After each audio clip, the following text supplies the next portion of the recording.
there is no sign for those driving by. No indication there is a business just behind the tree line off Weaver Hill Road in West Greenwich. But anybody who has lived in town for any length of time knows this is the place to go if they need a hard-to-get part for their car or truck.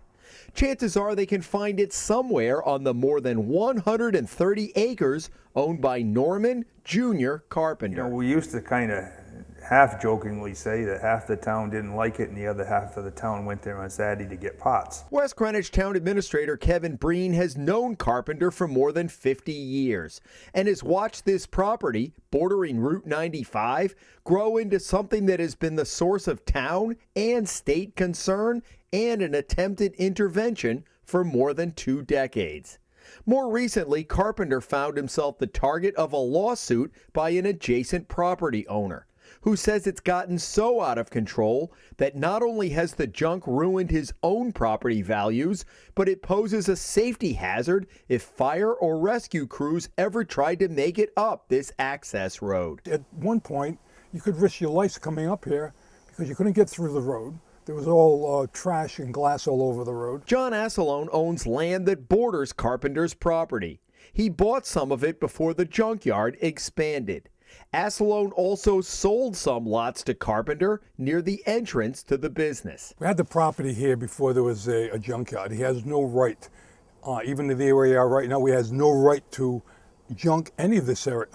This area has nothing to do with the licensing of a junkyard. This is just junk strewn throughout a forest. It just expanded beyond anybody's imagination, destroyed the value of our property, family property, destroyed the value of just having good land that people could roam, and it's one of the few places you can come up with a dirt bike if you want. You can take a hike, and this is what you see is the disgusting the trash. Nobody dislikes Mr. Carpenter, okay?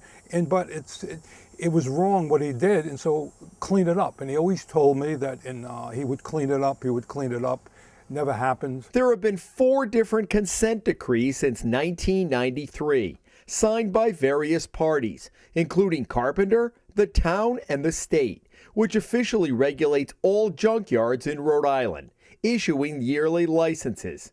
But there has not been much to show for the agreements.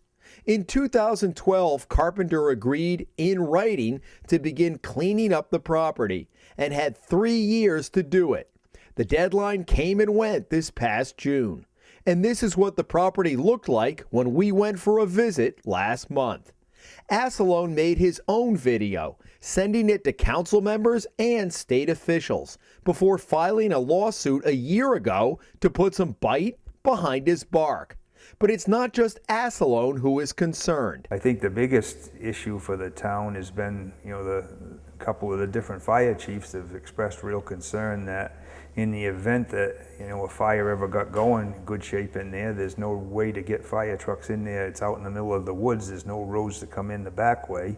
And, it's right side of 95. The wind blows out of the west most of the time here, which would blow smoke right onto 95 and kind of make an environmental disaster. Breen said there is also a subdivision of houses off Weaver Hill Road within half a mile of the border of Carpenter's junkyard. So do you put this in the state's lap at this point? Right now I do, because of what's happened the last 2 or 3 years. Do you feel you've done as much as you can do? Yeah, I do. I mean, you don't know the number of times that I've been up there, trying to get Junior moving, the number of times that I've tried to be a diplomat with John Assalone in the last 30 years, trying to get everybody to get along. If you looked at where this was 10 years ago, it would have seemed an almost insurmountable task. And if you look at where it is today, it remains an almost insurmountable task. So clearly there's been a big failure. We sat down on Tuesday with Mackie McCleary, the new director of the State Department of Business Regulation. McCleary said he visited Carpenter's property last week after we started making inquiries. The property owner believes that he's gotten a lot of work done, and no one else agrees with that outcome, and we have not had the consistent and effective interactions with him to ensure that that's been the case, and that is something that we need to fix. The people in West Greenwich have said, the state's dropped the ball, we need your help. Yeah, we're here. That's what we're here for. So we did drop the ball. and it is absolutely my responsibility to ensure that that ball gets picked up and taken over the goal line. Carpenter declined our request to be interviewed for this story, but his lawyer this week told us his client has been removing some scrap every week and is open to suggestions on how to clean up the property going forward. Unfortunately, he added, the bottom dropped out of the scrap metal market a couple of years ago, and it has been difficult for Carpenter to attract businesses to come in and clean up the property. Mr. Carpenter is not hated in West Greenwich. You know, the family has been here for a long, long time. You know, the average people, they're not people that are out there burying toxic waste or anything like that. And I would say this to him if he was sitting right here, he's a hoarder. With Junior, every car means something to him. He remembers who he bought it from. He remembers when he placed it there. Going back decades. Going back decades. I mean, he'll say, well, you know, back in '69, you know, I think way over in the back there's a Corvair or whatever, and you walk up there and it's there. Why do you think they haven't done anything? I don't know, maybe they have other things to do. One of the problems really is that it's not in your face. It's out in the woods. And, you know, woods could be really enchanting to a lot of people. And Do you find they this don't get enchanting? Where I am now, no. You know, there's some people out there who will say, look, it's out of sight, out of mind, it's this guy's property, you know, just leave the guy alone. What would you say to that? That's how we got here.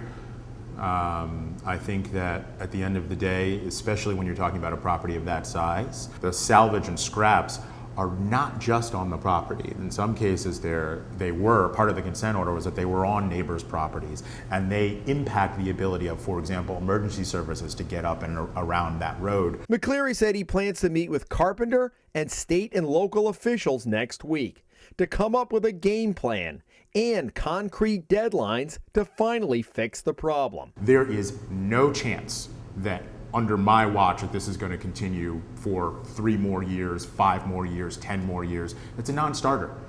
We can't continue to allow this to happen. It's unfair to the neighbors, it's unfair to the environment.